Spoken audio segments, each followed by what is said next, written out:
G'day YouTube, Warbles on a lot here. There's been some really interesting stuff in New Scientist magazine lately, and this is a 13th of November edition. Let's have a look at clean energy's dirty secret. Because it's one thing for everybody to show up to COP26 in Glasgow and say that they have great intentions and laudable ambitions. It's another thing entirely to actually do anything about it. Digging for victory. That used to be a slogan for vegetable gardening in Britain in the Second World War. Clean energy tech requires a lot of metals, but we must extract them with care. Strap in, because it's a 6-page feature article. Batteries, wind turbines, solar panels and other clean energy technology requires more minerals to be extracted from the ground. Can that ever be green? Asks Graham Lawton. If the unofficial rallying cry of the fossil fuel lobby is drill, baby, drill, renewable energy should have one too. Dig, baby, dig. If we are going to hit our climate targets, the world is going to need a lot of new mines. Minerals are essential ingredients of the future clean energy system, unquote, says Fatih Birol, Executive Director of the International Energy Agency, IEA. If we try to visualise our future clean energy systems, millions of electric vehicles, cars, buses, windmills, solar panels, they need minerals to build. Huge amounts of minerals. He isn't exaggerating. According to a recent IEA report, if the world is to reach its target of net zero carbon emissions by 2050, overall demand for what it calls critical minerals, including lithium, copper, cobalt, nickel and the rare earth elements, all of them vital ingredients of clean energy tech, will increase 6-fold. Another recent estimate from Japan's National Institute for Environmental Studies forecasts that electrifying transport and expanding renewable power generation will increase demand for minerals about 7 times by 2050.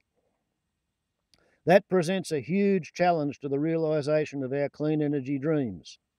While there is no shortage of the minerals themselves, getting them out of the ground in time, in sufficient quantities and without creating another environmental monster is a different matter. Ultimately, we have no choice. We need to do it, says Kingsmill Bond, a strategist at energy think tank Carbon Tracker. But we need to do it the very best way we can, so that we don't trash the planet again. Mining is already a blot on the Earth's landscape, albeit a, quote, necessary, unquote, one. According to Rich Crane at the Camborne School of Mines in Cornwall, UK, even though mining technology has improved immeasurably over the course of human history, 99% of all metal mining still relies on the process of physically extracting solid ores after removing vast amounts of overlying rock.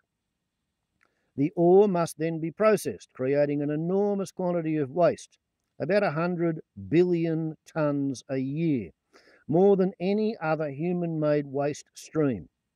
Mineral extraction and processing consumes a lot of energy, and the mining industry is one of the single biggest emitters of greenhouse gases.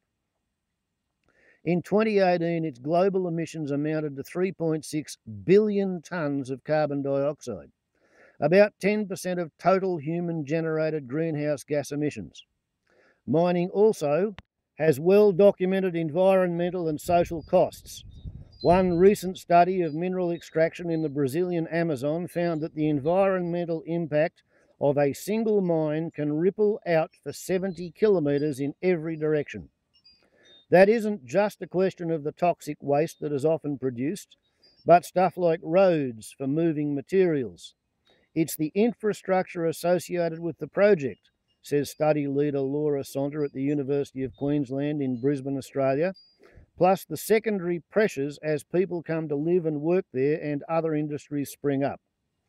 All of this gives pause for thought as the world seeks to wean itself off fossil fuels. Like for like, clean energy technologies require vastly more minerals than their dirty counterparts, as components of batteries, wind turbines, solar panels and electricity transmission and distribution lines. See the New Mineral World, page 41. In obedience to the destructions, the new mineral world. Okay. That graph shows clean energy technologies require vastly more metals than the dirty equivalent. The top bar, electric car. Green is copper. Next colour is lithium. Next colour is nickel. Next colour is manganese. Next colour is cobalt. Next colour is graphite. And right up at the very end there is molybdenum. Oh, and by the way, steel and aluminium have been excluded from this graph. Below it, that's a conventional car. So we're talking 200 tonnes versus about 40 tonnes. Power generation, kilogram per megawatt. You've got offshore wind, followed by onshore wind, followed by solar, followed by nuclear, followed by coal, followed by natural gas. Next graph. Demand for key metals is set to boom over the coming decades as a result. From 20% increase to 100% increase. And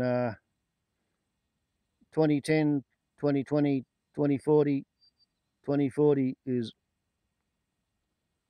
low in Paris. Low in Paris. Point is, we've got lithium, copper, lithium, cobalt, nickel, copper, rare earth elements. So yeah, everything's going on a variation of the J-curve. Metals for electric vehicles and batteries will see particularly high growth. 2020, Paris Accords, net zero by 2050 scenario. Lithium, graphite, cobalt, nickel, rare earth elements.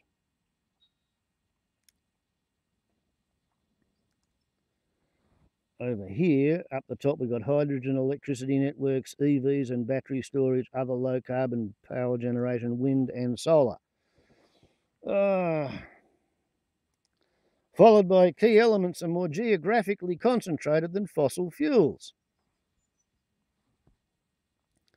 With a list of countries, and you've got extraction for oil, natural gas, copper, nickel, cobalt, rare earth elements, lithium. Processing, oil refining, LNG export, copper, nickel, cobalt, lithium, rare earth elements. China is green. Green is China. China, China, China, China, China, China. China's got a hold of a little bit of the oil refining. It's got most of the copper refining, most of the nickel refining, nearly all the cobalt refining, a bit over half the lithium refining, most of the rare earth elements.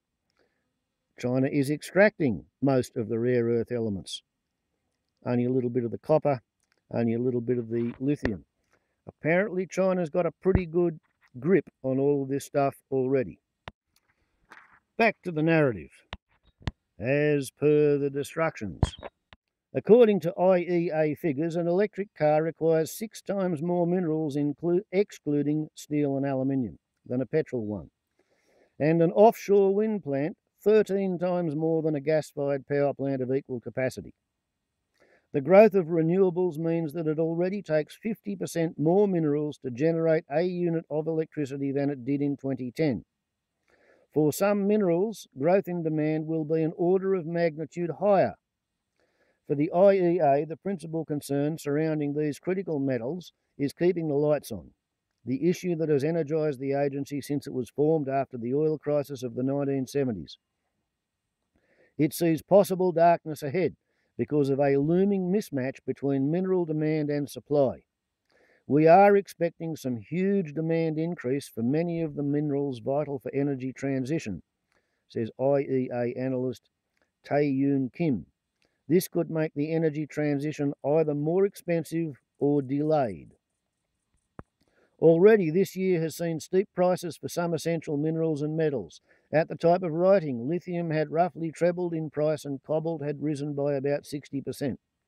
Copper, which the IEA describes as a cornerstone for all electricity-related technologies, with uses in power lines, batteries, solar panels and more besides, was up by about 25% because of a lack of sufficient high-quality deposits.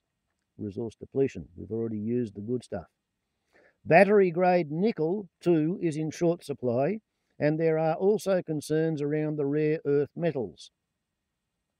That isn't a symptom of insufficient known reserves we could extract now, says Bond. We have in the Earth's crust between dozens and hundreds of years' supply of the minerals required. The problem, says Kim, is that mining companies aren't yet sure that grand ambitions for a climate transition will be realised, and so are nervous of making the large investments needed to mine these reserves. Governments need to start sending stronger market signals to the mining industry that the energy transition is go, he says. According to the IEA, the average length of time it takes to convert a known mineral deposit into a productive mine is 16.5 years. The first decade or so of that is planning and feasibility studies, and then it takes another 4 or 5 years to dig the mine and build the infrastructure. There is some scope to reduce the planning phase, but there will still be a squeeze on supply in the coming decades. Even then, dig baby dig isn't the answer to energy security. Many known mineral deposits are concentrated in a handful of countries, sometimes quite unstable ones. Most of the world's cobalt is in the Democratic Republic of the Congo, DRC. Much of the lithium is in Bolivia and Chile. Battery-grade nickel is concentrated in Indonesia, and 60% of rare earth production takes place in China. See diagram bottom of page 41, which we have already done. That is a concern from a geopolitical point of view, says Kim. Trade disputes or natural disasters in important producing countries can have a major effect on supply and prices. Scaling up of supplies from diversified sources is quite crucial, says Kim. Picture of a cable car carrying workers to the Grasberg copper and gold mine in Papua New Guinea. You got to do stuff like that to get your workforce to your mine head. Good luck with your profit forecasts. To that end, governments should step up their geological survey work to find new deposits, he says. From what we know now, Australia, Canada, Chile, the DRC, Indonesia, Peru and the US could be the big winners of a green mineral boom. The worry expressed in many quarters is that in our rush to extract these minerals, we risk cancelling out the environmental gains of the clean energy transition. In some cases, concerns about environmental sustainability are already a barrier to filling supply holes. With nickel from Indonesia, for example, much of it is under areas in or close to national parks or other protected areas. There is no reason, however, to think that overall the green minerals boom will spawn an environmental problem equivalent to the one it aims to solve, says Bond. You've got to think about the scale, he says. Our current energy system requires us to harvest and process 13 billion tonnes of fossil fuels a year, he says.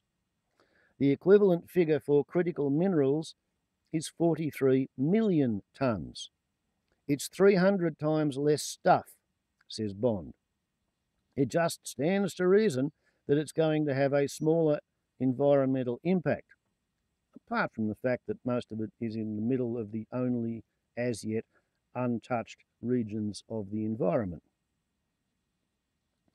In terms of greenhouse gas emissions, that case is unarguable, says George Camilla, another IEA analyst.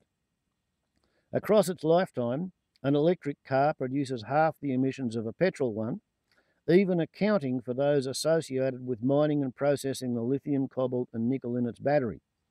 See diagram bottom of page 43. On the left, we have battery electric vehicles. On the right, we have internal combustion engine. That great big grey chunk is fuel cycle from the well to the wheel. The blue is electricity. The yellow is batteries. The green is batteries assembly and other, and the light green is battery assemblies and other, and the dark green is vehicle manufacturing. So, yeah,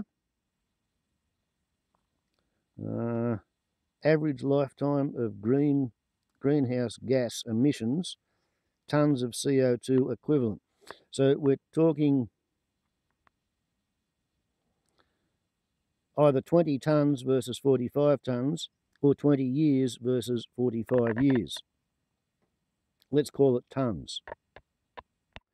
If the battery is recharged from renewable sources of electricity, that footprint halves again. Well, I'm a goodly sort of a electric bicyclist, are I not? The same is broadly true of other green energy technologies. And unlike fossil fuels, which once burned, stay burned, mineral resources can be reused in many cases potentially hundreds of times. With better recycling of, say, cobalt and nickel from dead car batteries, mining intensity ought to fall over time. Whether this can happen is an open question. Recycling is quite well established for bulk metals, such as steel, aluminium and copper, but that's not yet the case for others such as lithium and rare earth elements, says Tim Gould at the IEA. That will have to change. The IEA estimates that between 2030 and 2040, the amount of recycled minerals in the supply chain, mostly copper, cobalt, nickel and lithium, from spent batteries, will need to increase from around 100,000 tonnes a year to 1.2 million tonnes, about 10% of total demand. Most importantly, that will require economies of scale to make recycling viable, says Kim.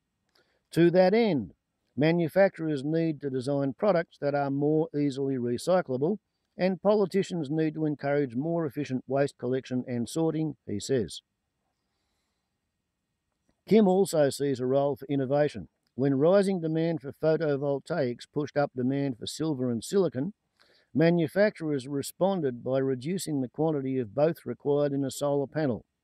There are probably similar efficiency gains to be squeezed out elsewhere, as well as scope to substitute one mineral for another, especially among the rare earth metals, a group of 17 elements that share many physical and chemical characteristics.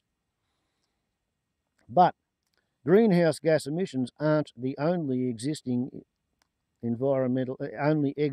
environmental crisis facing humanity. The UN recognises two others: the destruction of biodiversity and waste and pollution. On both these fronts, mining does not get such a clean bill of health. Earlier this year, a team at the Vienna University of Economics and Business in Austria published an analysis of the impact of existing mining on vulnerable ecosystems. It looked at 9 metal ores: bauxite, the source of aluminium and gallium, and those of copper, gold, iron, lead, manganese, nickel, silver and zinc. The extraction of all these except lead has boomed in the last 2 decades. In 2019, 79% of the ore extracted originated from 5 of the 6 most species-rich of Earth's biomes: deserts and shrublands, tropical and subtropical moist broadleaf forests, temperate broadleaf and mixed forests, montane grasslands and shrublands, and tropical and subtropical grasslands, savanna and shrublands. Since 2000, extraction from the most species-rich biome of all, tropical and subtropical moist broadleaf forests, has more than doubled, due largely to expansion in New Guinea, Indonesia and India.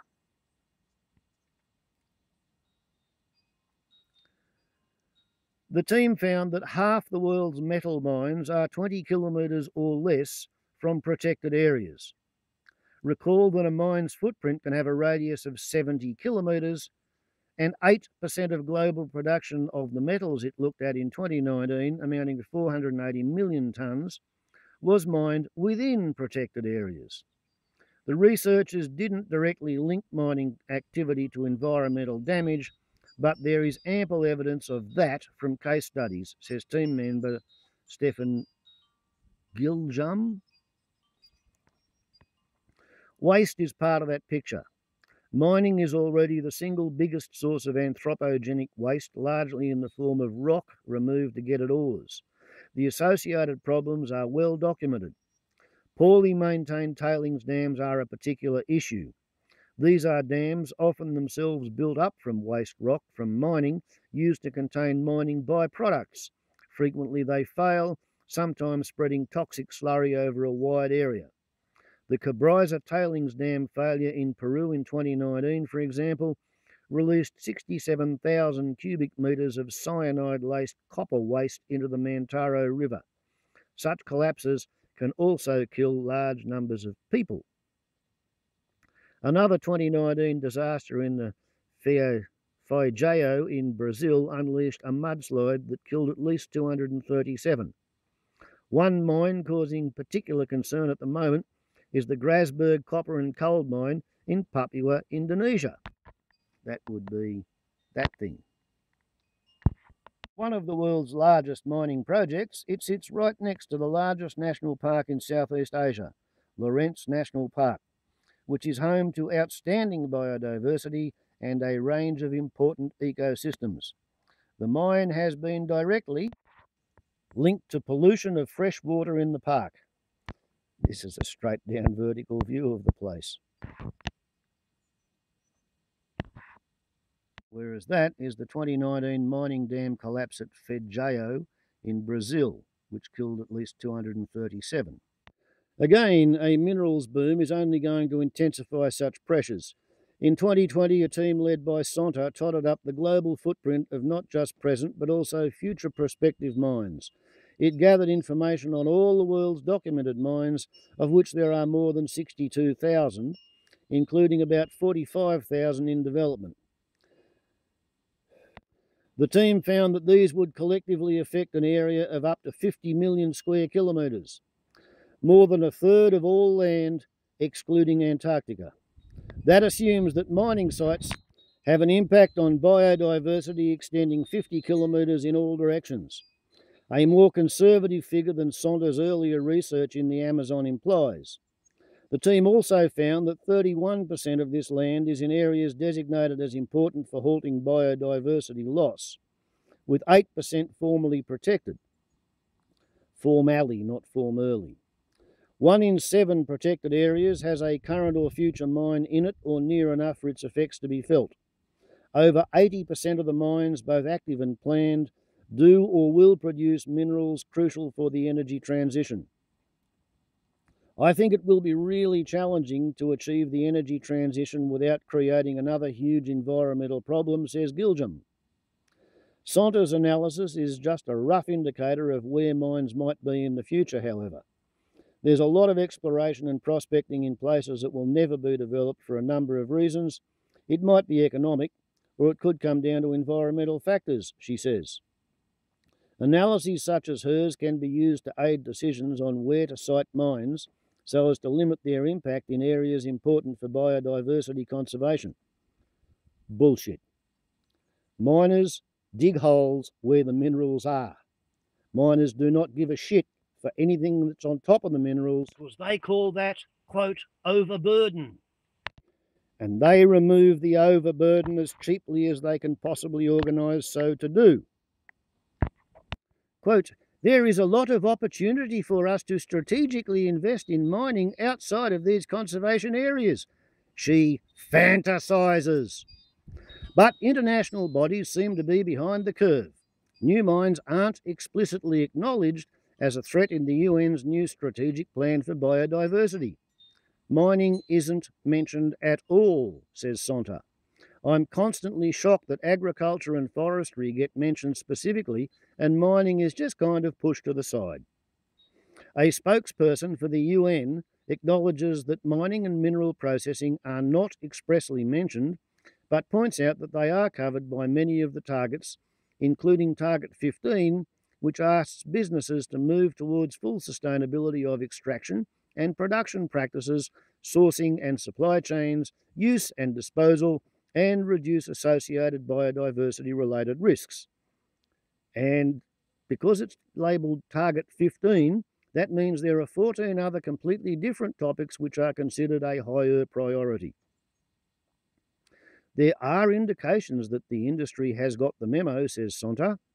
I think there's a broad understanding that social licence to operate is really important and environmental factors need to be considered, she says.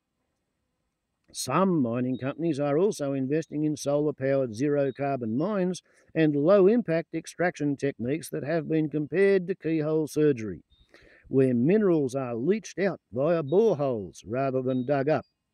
At present, this practice only works for uranium, but it could be adapted for other metals. If pigs had wings, they'd be called pigeons. Pig-eon. Here in Australia, when you fly, you see lots of mines scarring the landscape. If we could avoid that, it would be fantastic. Fantasy-based. That's what fantastic means. Says Henning Prommer at the University of Western Australia, Perth, who is working on a technique for extracting copper that way. And we got a few more graphs. This one is the spread of electric vehicles will hugely increase the volumes of spent batteries. Now, energy storage is the little grey area, presumably up there on the top. Electric trucks is the dark blue area. There's some there in 2040. There's a tiny bit of a line in 2035. Electric buses is your yellow area. This assumes clean energy policies consistent with meeting the Paris climate change goals. So there's some yellow electric buses in 2035 and 2040. Electric 2- and 3-wheelers is your light green. Well, yeah, there's some of that there. And then the electric cars are the dark green, implying a much greater need for recycling the minerals involved in the future. 2040 recyclings, 2020 is on the left, 2040 is on the right. Cobalt's your light blue, nickel's your yellow, lithium is your light green, copper is your dark green. The mining and processing of crucial metals produces huge greenhouse gas emissions. Greenhouse gas emissions in tonnes of CO2 equivalent per tonne of metal. 20 tonnes per tonne, 15 tonnes per tonne, 10 tonnes per tonne and 5 tonnes per tonne. Iron and steel, 2.5 tonnes of greenhouse gas emissions per tonne. That sounds a bit light to me. And it's all in processing and it doesn't show anything from mining. Mining is your dark green, processing is your light green. Zinc, up around the 3 tonnes per tonne. Refined copper, nearly 5 tonnes per tonne. Lithium carbonate, 5 tonnes per tonne. Class 1 nickel, 10 tonnes per tonne. Aluminium, 12 tonnes per tonne. And cobalt sulfate is about 17 tonnes per tonne. That's tonnes of greenhouse gas emissions per tonne of mineral. 1 litre of refined transport fuel produces 2.5 kilograms of carbon dioxide. These are trucks loading brine at a lithium extraction plant on the Uyuni salt flats in Bolivia. All runs on diesel, doesn't it? At present, however, the minerals boom is also stimulating a lot of unsanctioned mining in places like the Democratic Republic of Congo. High prices for strategic metals are driving a great deal of illegal and illicit mining in frontier areas with severe environmental impact, says conservation biologist Bill Lawrence at James Cook University in Australia. Wildcat miners not only degrade the land and water, but they also poach wildlife. But even conservation biologists acknowledge that the energy transition has to happen, and not just for the sake of climate. Mitigating climate change is an incredibly important part of achieving global biodiversity conservation goals, says Sonta. We're not suggesting that continuing with fossil fuels is the way to go. The balancing act, says Lawrence, is to avoid destroying nature as we try to make humanity more sustainable.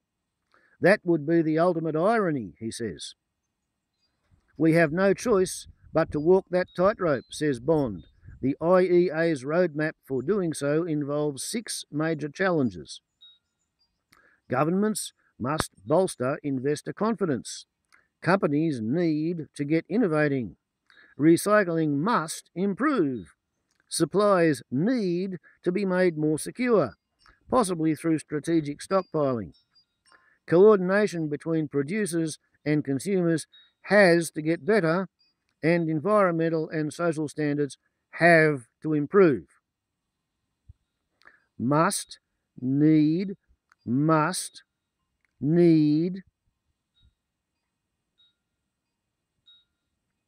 has to, have to.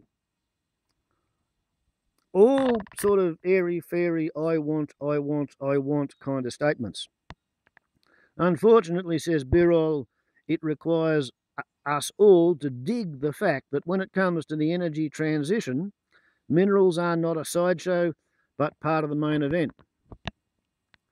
Thank you, Graham Lawton, staff writer at New Scientist. His latest book is titled Mustn't Grumble, on the surprising science of everyday ailments. Isn't that a great way to look in the mirror and feel like a planet-trashing scumbag? Just think about all of that. Clean energy's dirty secret. Warbles on a lot to YouTube. Ciao.